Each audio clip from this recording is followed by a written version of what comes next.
শনিবার 25শে মে ষষ্ঠ দফার ভোটে বিক্ষোভের মুখে পড়লেন বাঁকুড়ার বিজেপি প্রার্থী তথা বিদায়ী সাংসদ ডক্টর সুভাষ সরকার। শনিবার ঘটনাটি ঘটেছে বাঁকুড়ার শালতোরা বিধানসভার ঝঙ্কা বুথে। প্রার্থীকে ঘিরে ধরে পানীয় জলের দাবিতে বিক্ষোভ দেখান গ্রামবাসীরা। আমরা আপনাকে দেখব, আপনাকে জিতেছি, আপনাকে দেখব, আমরা বঙ্গবন্ধু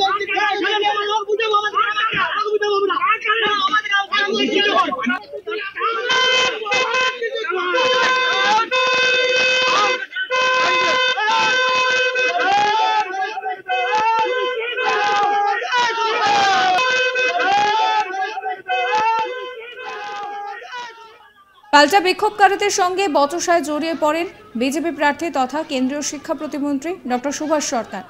5 বছরে কি করিয়েছেন, বেরিয়ে যান এখান থেকে। প্রার্থীকে এই ভাষায় উত্তর দেন গ্রামবাসীরা। তাকে রীতিমতন এক প্রকার মারতেও উদ্ধত হন বিক্ষোভকারীরা। সেই ভিডিও দেখাবো আপনাদের।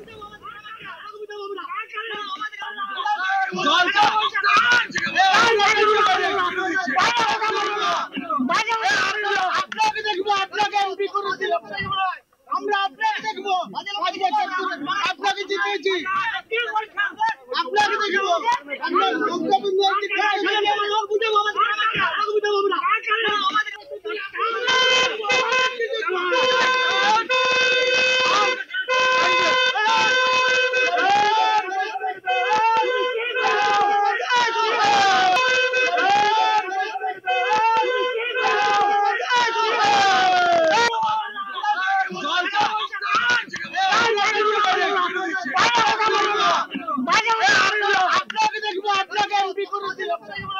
আমরা আপনাকে দেখব, আপনাকে জিতেছি, আপনাকে দেখব, আমরা বঙ্গবন্ধু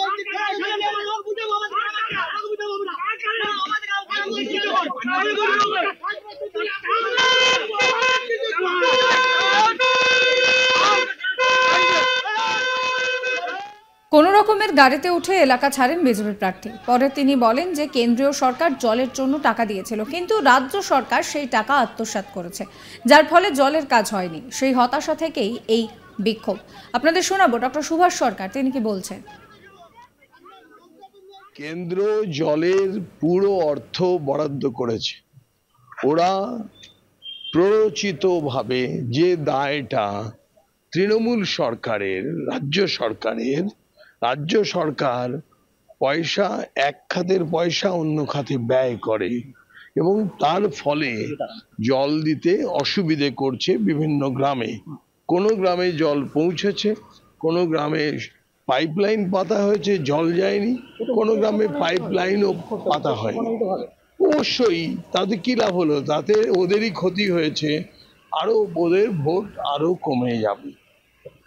ফ্রাস্ট্রেশন থেকে করছে।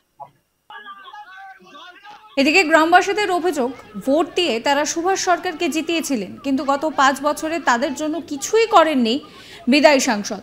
জলের সমস্যারও সমাধান করেননি। কি বলছেন গ্রামবাসী, শুনুন।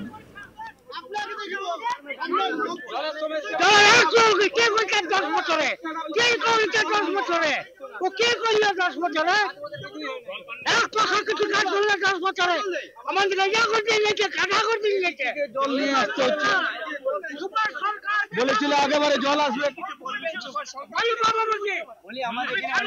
জল নেই, জলের ব্যবস্থা করে দিন। আমাদের জলের জন্য ঝামেলা ঝুনঝট সব কিছু হচ্ছে।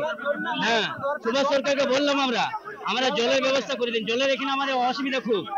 আমাদের এখানে জল মানে প্রচুর পরিমাণে জলের আমাদের। আরেক গ্রামবাসী বলছেন যে আমরা সুভাষ সরকারকে বলেছিলাম আমাদের জল চাই, আমাদের জলের ব্যবস্থা করে দিন। কি বলছেন তিনি, শোনাবো।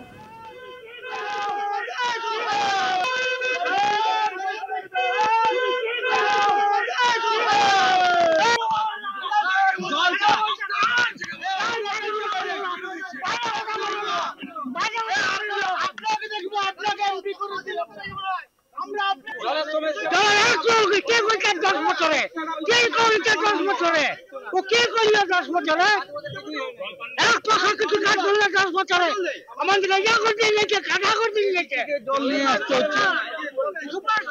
বলেছিল আগেবারে জল আসবে। বলি আমাদের এখানে অনেক দিন থেকে জল নেই, জলের ব্যবস্থা করে দিন। আমাদের জলের জন্য ঝামেলা ঝুনঝট সব কিছু হচ্ছে। হ্যাঁ, সুভাষ সরকারকে বললাম আমরা জলের ব্যবস্থা করে দিন। জলের এখানে আমাদের অসুবিধা খুব। আমাদের এখানে জল মানে প্রচুর পরিমাণে জলের আমাদের। এই নিয়ে আমার কলিগ নির্ভীক চৌধুরীর একটি রিপোর্ট দেখাবো। একটা সময় তৃণমূলের সাংসদ ছিল বাঁকুড়া লোকসভা কেন্দ্র থেকে। সেই সাংসদের জামানতকে বাজেয়াপ্ত করে 2019 সালে এই বাঁকুড়া লোকসভা থেকে সাংসদ হিসেবে নির্বাচিত হয়েছিলেন বিজেপি প্রার্থী ডক্টর সুভাষ সরকার।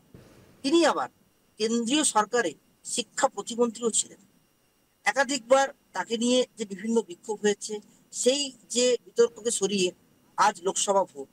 একজন প্রার্থী হিসেবে তিনি যখন তার নিজের লোকসভা কেন্দ্রের শালতোড়া বিধানসভার অন্তর্গত ঝংকাপুতে তিনি পরিদর্শনে গিয়েছিলেন, সেখানে তাকে তার যারা বিক্ষুব্ধ তারা কিন্তু তাকে কিন্তু ঘিরে ধরে রীতিমতন বিক্ষোভ প্রদর্শন করেন।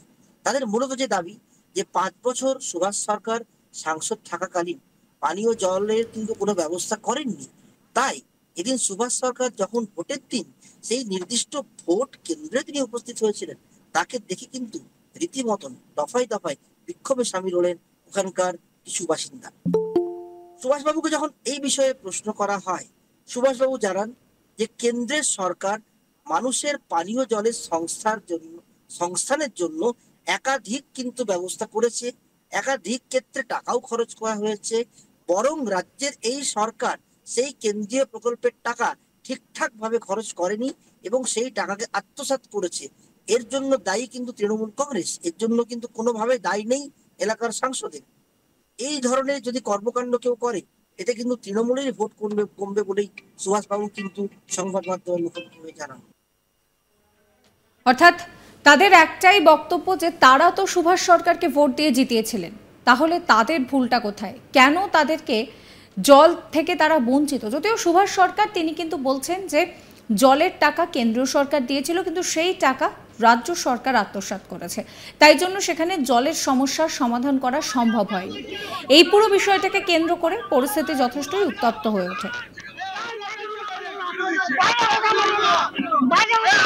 আপনাকে দেখবো, আপনাকে এমপি করেছিলাম, আমরা আপনাকে দেখবো, আপনাকে জিতেছি, আপনাকে দেখবো, আপনার বক্তব্য